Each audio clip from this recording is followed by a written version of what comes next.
사랑하는 성도 여러분, 그리고 진리의 말씀을 사모하여 이 자리에 함께하신 모든 분들께 우리 주 예수 그리스도의 이름으로 평안과 은혜가 가득하시기를 기도합니다. 오늘 말씀을 시작하기에 앞서 잠시 여러분의 마음에 질문을 던지고 싶습니다. 여러분의 마음속 깊은 곳에 하나님께서 심어주신 거룩한 꿈과 소망이 있습니까? 혹시 세상의 소음과 반복되는 좌절 속에서 그 꿈의 불씨가 희미해지지는 않았는지요? 오늘 이 시간 하나님께서 바로 당신을 위해 준비하신 말씀을 통해 그 불씨가 다시 타오르고 여러분의 삶이 하나님의 위대한 계획 안에서 새롭게 빚어지는 놀라운 역사가 일어나기를 소망합니다. 만약 이 말씀이 여러분의 마음에 감동을 준다면 구독과 좋아요를 통해 이 영적 여정에 동참해 주십시오. 여러분의 작은 손길 하나가 또 다른 영혼에게 하나님의 은혜를 전하는 귀한 통로가 될 것입니다. 이 말씀을 나누는 것만으로도 여러분은 이미 축복의 통로가 되는 것입니다. 어느 날 교회 학교를 다녀온 3살배기 아이가 부모님에게 주기도문을 얼마나 잘 외웠는지 자랑하고 싶어 했습니다. 아이는 가슴을 펴고 우렁차게 외치기 시작했습니다. 하늘에 계신 우리 아버지, 이름이 철수이시며 참 귀여운 시작이죠. 적어도 하늘에 계신 우리 아버지는 정확히 맞췄으니까요. 또 다른 이야기가 있습니다. 한 아내가 저녁 식사에 손님 몇 분을 초대했습니다. 식탁에 둘러앉아 그녀는 6살 난 딸에게 우리 딸, 오늘 식사 기도를 해줄 수 있겠니? 하고 물었습니다. 딸은 수줍어하며 저는 무슨 말을 해야 할지 모르겠어요 라고 대답했습니다. 그러자 엄마는 미소 지으며 괜찮아, 그냥 엄마가 평소에 기도하는 걸 들은 대로 말하면 돼 라고 격려했습니다. 딸은 잠시 고개를 숙이더니 두 손을 모으고 아주 진지한 목소리로 기도하기 시작했습니다. 주님, 제가 도대체 이 모든 사람들을 저녁 식사에 초대했을까요? 아이들의 순수한 기도는 우리를 웃게 만들지만 때로는 그 안에 깊은 통찰이 담겨 있기도 합니다. 4살짜리 아이는 이렇게 기도했다고 합니다. 다른 사람들이 우리 쓰레기통에 쓰레기를 버리는 것을 우리가 용서하듯이 우리의 쓰레기통을 용서하여 주시옵소서. 어쩌면 이 기도는 오늘 제가 들은 기도 중에 가장 심오한 기도일지도 모르겠습니다. 우리의 삶 속 쓰레기통, 즉 우리의 연약함과 상처를 용서하고 또한 나에게 상처를 준 이들을 용서하는 것. 이것이 바로 주님께서 가르쳐 주신 기도의 핵심이 아닐까요? 마지막으로 한 가지 더 이야기해 드리겠습니다. 한 어머니가 5살 아들 케빈과 3살 아들 라이언을 위해 팬케이크를 굽고 있었습니다. 아이들은 누가 첫 번째 팬케이크를 먹을 것인지를 두고 다투기 시작했습니다. 어머니는 이 기회를 통해 아이들에게 중요한 교훈을 가르쳐 주기로 마음먹었습니다. 얘들아, 만약 예수님이 여기 앉아 계셨다면 내 동생이 먼저 팬케이크를 먹게 해주세요. 나는 기다릴 수 있단다라고 말씀하셨을 거야. 그러자 형 케빈이 동생 라이언을 돌아보며 말했습니다.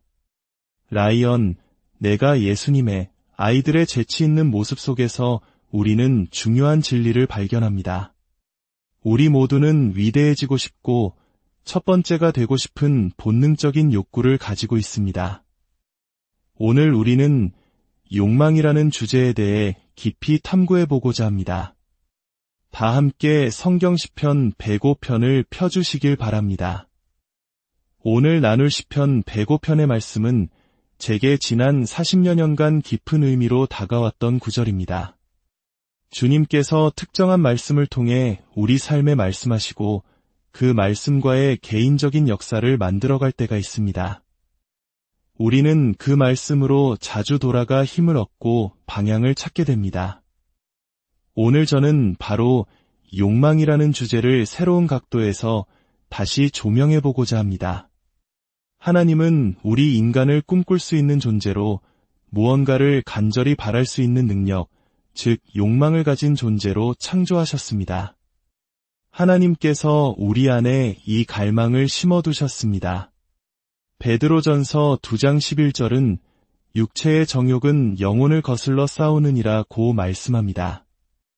여기서 말하는 육체의 정욕이란 무엇일까요? 그것은 바로 잘못된 방향으로 향하는 갈망입니다. 하나님께서 주신 거룩한 갈망이 잘못된 방향으로 흐를 때 그것은 우리의 영혼을 파괴하는 전쟁을 일으킵니다. 예수님의 제자들을 보십시오. 그들은 예수님과 함께하는 여정 속에서 위대함에 대한 강렬한 갈망을 드러냈습니다. 중요한 것은 예수님께서 그들의 위대해지고자 하는 갈망 자체를 없애려 하지 않으셨다는 점입니다. 예수님은 그저 위대함의 의미를 재정의 하셨습니다. 제자들은 모든 사람을 지배하는 것이 위대함이라고 생각했지만 예수님께서는 모든 사람의 종이 되는 것이 참된 위대함이라고 가르치셨습니다. 예수님은 갈망을 죽이지 않으십니다. 오히려 그 방향을 바로잡아 주십니다.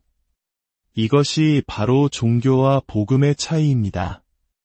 이는 우리에게 주어진 갈망을 올바른 방향으로 이끌어야 할 책임이 있음을 의미합니다. 육체의 정욕은 잘못 인도된 갈망입니다. 반대로 고린도전서 14장 1절은 우리에게 신령한 것들을 사모하라고 명령합니다. 여기서 사모하다는 단어는 원어상으로 매우 열정적이고 강렬한 갈망을 의미하는 표현입니다. 이는 성적인 의미의 정욕이 아니라 하나님을 향한 거룩한 열정, 하나님의 은사를 향한 불타는 갈망을 의미합니다. 온전히 치유되고 주님께 굴복한 그릇을 통해 하나님의 능력이 나타나기를 열정적으로 추구하는 것입니다. 이처럼 우리 안에는 하나님을 향한 올바른 방향의 열정과 갈망이 있고 세상을 향한 잘못된 방향의 열정과 갈망이 공존합니다. 요한복음 14장부터 16장에 이르는 3장에서 예수님께서는 무려 4번에 걸쳐 너희가 무엇이든지 내 이름으로 구하면 내가 행하리라고 약속하십니다. 요한복음 13장에서 17장까지는 성경 전체에서 가장 빛나는 부분 중 하나입니다. 오직 예수님만이 말씀하시기 때문이죠. 그 말씀들은 놀랍도록 심오합니다. 예수님께서는 제자들이 무엇을 원하든지 그대로 이루어질 것이라고 반복해서 약속하셨습니다. 하지만 우리는 교회 안에서 잘못된 방향의 갈망이 예수님의 이름으로 행해지는 것을 너무나 많이 보아왔습니다. 자기 보존, 자기 홍보, 개인적인 왕국과 명성을 쌓기 위한 일들이 주님의 이름으로라는 미명하에 자행되었습니다. 우리 대부분은 예수님을 잘못 나타내는 그러한 모습들에 역겨움을 느꼈을 것입니다. 그러나 여기에 문제가 있습니다. 우리가 한 가지 오류에 반발하다 보면 종종 또 다른 오류를 만들어내기 쉽습니다. 잘못된 꿈을 꿀까 두려워 아예 꿈꾸기를 포기하는 사람들이 생겨나는 것입니다. 그 결과 우리는 하나님 안에서 올바른 꿈을 꾸고 이대한 일을 이룰 수 있었을 사람들을 잃게 됩니다. 분명히 기억하십시오. 하나님의 어떤 성품과 능력은 오직 그분의 백성들이 간절한 소망을 품고 기도하여 그것이 성취될 때에만 이 땅에 드러날 수 있습니다. 하나님의 어떤 성품은 결코 하늘의 군사적 침공처럼 강제로 이 땅에 나타나지 않습니다. 그것은 오직 하나님의 아들딸들이 자신의 정체성을 깨닫고 간절히 기도하며 그 기도가 응답받는 것을 통해 드러나고 증명되고 모델이 되는 것입니다. 우리는 이 놀라운 언약, 즉 우리가 기도하면 무언가 일어난다는 언약 속으로 초대받았습니다. 저의 가장 큰 고민 중 하나는 이 동전의 양면과 같습니다. 한쪽 면에는 하나님의 절대 주권을 침해하고 싶지 않은 마음이 있습니다. 그러나 동전의 다른 한쪽 면에는 어떤 문제의 결과를 무조건 하나님의 주권 탓으로 돌리는 나태한 신학이 있습니다. 만약 우리가 아픈 사람들을 위해 전혀 기도하지 않는다면, 기도했다면 나았을 사람들이 치유받지 못할 것입니다. 그리고 많은 사람들은 하나님의 뜻은 신비롭지라며 스스로를 위로할 것입니다. 수년 전 많은 선교단체와 기독교 공동체는 이슬람 인구가 밀집된 40분의 십창 지역을 목표로 삼기 시작했습니다. 수많은 중보기도 그룹들이 이 지역을 위해 하나님의 방문이 있기를 간절히 기도했습니다. 그 결과 어떤 일이 일어났을까요? 수만 명, 아니 수십만 명의 사람들이 꿈과 환상 속에서 흰옷 입은 남자를 만나는 놀라운 일이 벌어졌습니다. 한 전도자는 모스크 입구에 서서 사람들에게 묻습니다. 흰옷 입은 남자를 보셨습니까? 아니오라고 답하면 그냥 들어가게 하고, 예라고 답하면 옆으로 서게 합니다. 그렇게 흰옷 입은 남자를 본 사람들이 모이면 그는 그들에게 그분이 누구신지 설명해 줍니다. 이런 일이 일어나는 것일까요? 저는 이것이 바로 기도할 책임과 특권 때문이라고 믿습니다. 우리가 기도할 때 놀라운 일들이 일어납니다. 이것은 단지 귀여운 한두 문장의 기도를 말하는 것이 아닙니다. 이 땅에서 하나님의 뜻과 목적이 이루어지는 것을 보기 위한 평생의 여정, 바로 그것이 우리와 하나님과의 관계적 여정이며 우리가 초대받은 길입니다.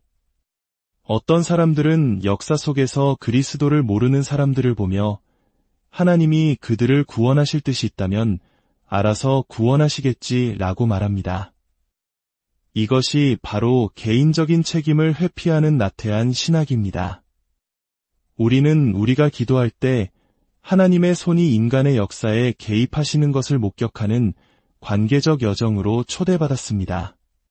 제가 아는 바로는 하나님께서 기도를 응답하지 않으시는 3가지 이유가 있습니다.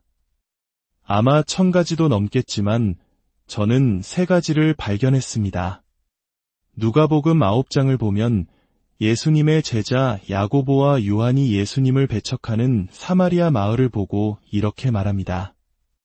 주여, 우리가 불을 명하여 하늘로부터 내려 저들을 멸하라 하기를 원하시나이까? 이것은 예수님께서 응답하기를 거절하신 기도였습니다. 기억하십시오. 야고보와 요한은 예수님께서 우레의 아들들이라는 별명을 붙여주신 자들입니다. 그리고 그들은 너희가 무엇이든지 구하면 이루어지리라는 약속을 직접 들었던 무리 속에 있었습니다.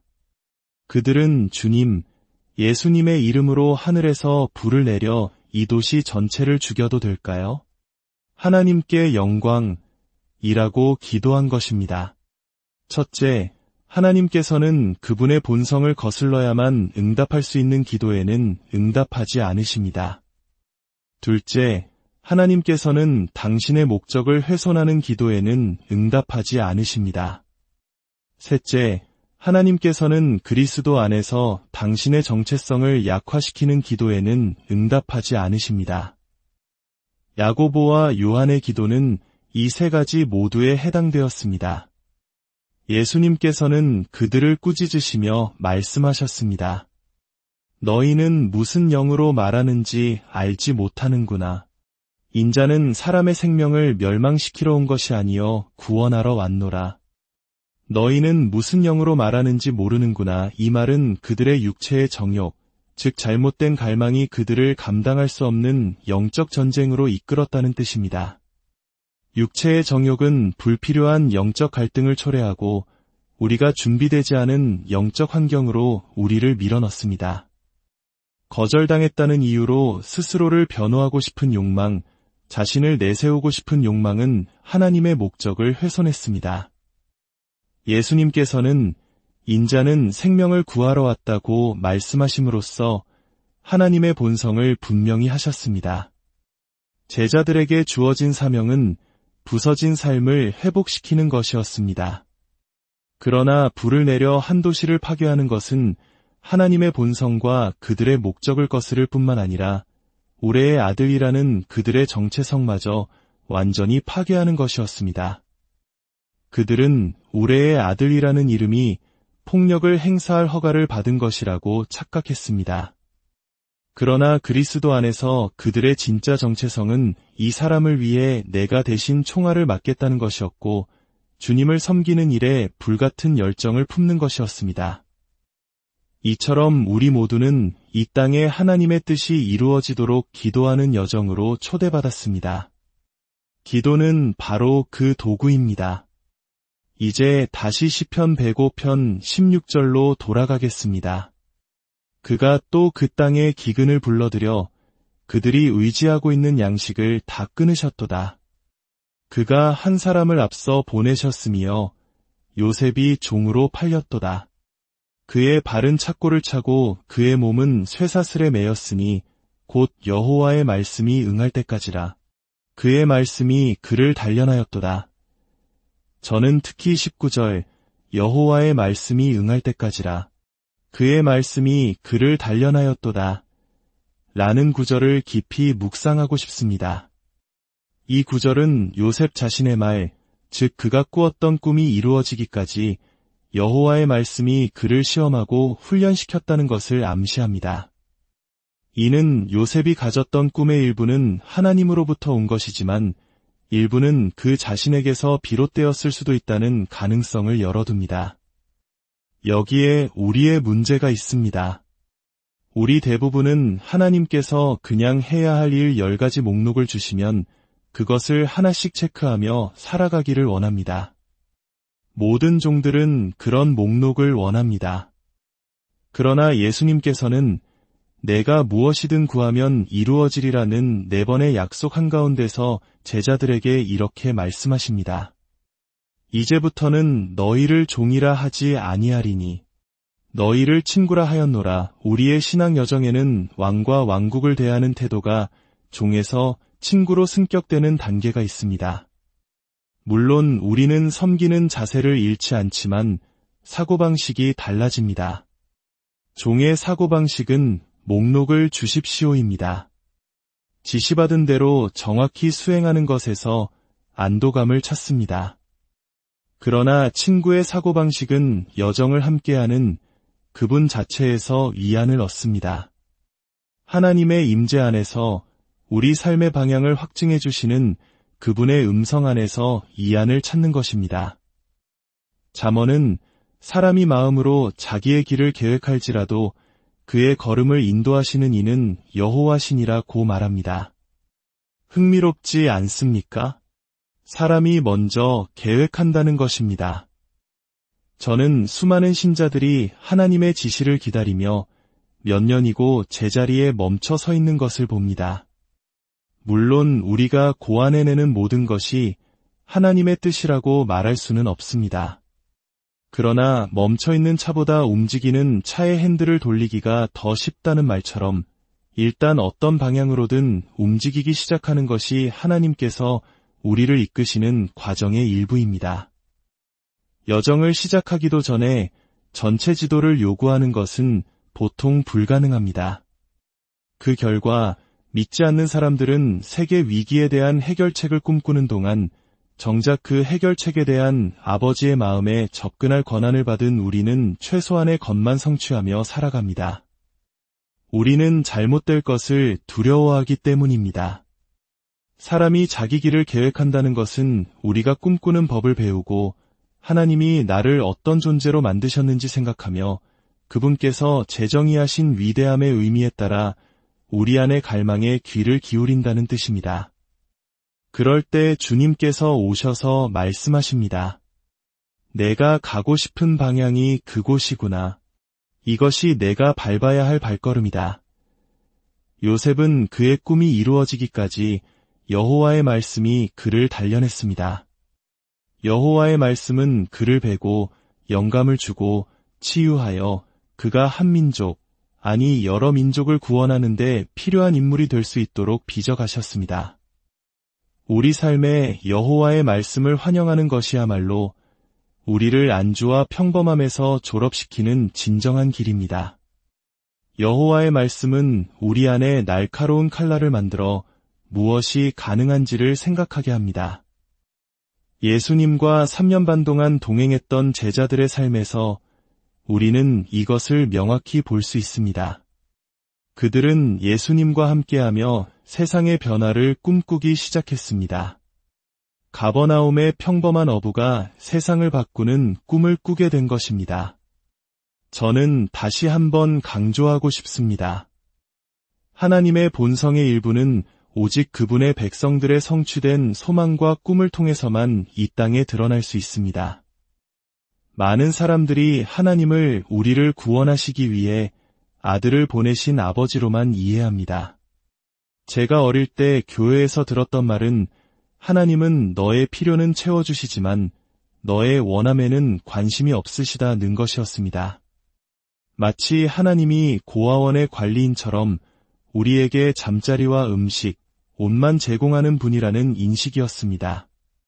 그러나 예수님은 하나님이 그런 분이 아니라고, 그분은 바로 우리의 아버지라고 계시하러 오셨습니다. 물론 이것이 자기중심적인 욕망을 추구할 면죄부가 되는 것은 아닙니다. 하지만 올바른 길이 있습니다. 하나님의 백성들이 아이디어와 기회를 꿈꾸고 생각하는 올바른 길이 분명히 존재합니다. 당신이 당신의 개인적인 꿈의 예라고 말하는 순간 당신은 여호와의 말씀이 당신을 준비시키도록 초대한 것입니다. 그의 꿈이 이루어질 때까지 여호와의 말씀이 그를 단련했습니다. 아멘. 여호와의 말씀이야말로 우리를 깎고 다듬고 빚어서 우리가 마음속에 품은 그 꿈을 책임감 있게 성취할 수 있는 사람으로 만들어주십니다. 이스라엘 백성이 출애굽했을 때 그들이 약속의 땅까지 11일 만에 도착했다면 어떻게 되었을까요? 그들은 유산을 관리할 인격이 준비되지 않았기 때문에 결국 그 땅에서 방황하다 나왔을 것입니다. 시간이 흐르면서 여호와의 말씀이 그들을 준비시켜 그들이 물려받을 유산을 잘 관리하는 청지기가 될 수 있게 한 것입니다. 우리 안에도 꿈과 갈망과 비전이 있습니다. 저는 여러분 중 많은 분들이 하나님께서 주신 꿈을 향해 아름답게 나아가는 것을 봅니다. 저는 그 꿈이 교회 사역뿐만 아니라 비즈니스, 정치, 의료 등 모든 분야에서 이루어지는 것을 볼 때 큰 기쁨을 느낍니다. 그것이야말로 하나님 나라가 일하고 있다는 증거이기 때문입니다. 그런데 이 여정을 기꺼이 감당하는 자들에게는 하나님의 말씀이 그들을 징계 혹은 훈련하십니다. 요한복음 15장에서 예수님은 포도나무 비유를 말씀하시며 제자들에게 너희는 내가 일러준 말로 이미 깨끗하여졌으니 라고 하십니다. 여기서 깨끗하게 하다는 단어는 가지를 전정하다, 즉 잘라내다는 의미와 같은 단어입니다. 예수님은 말씀하십니다. 내가 너희에게 한 말 때문에 너희는 이미 가지치기를 받았다. 다시 말해 하나님의 말씀 자체가 우리를 훈련시키고 빚어가시는 도구입니다. 요나가 물고기 뱃속에 들어간 것은 그저 그가 하나님의 음성을 들을 수 있는 곳으로 그를 데려다 놓았을 뿐입니다.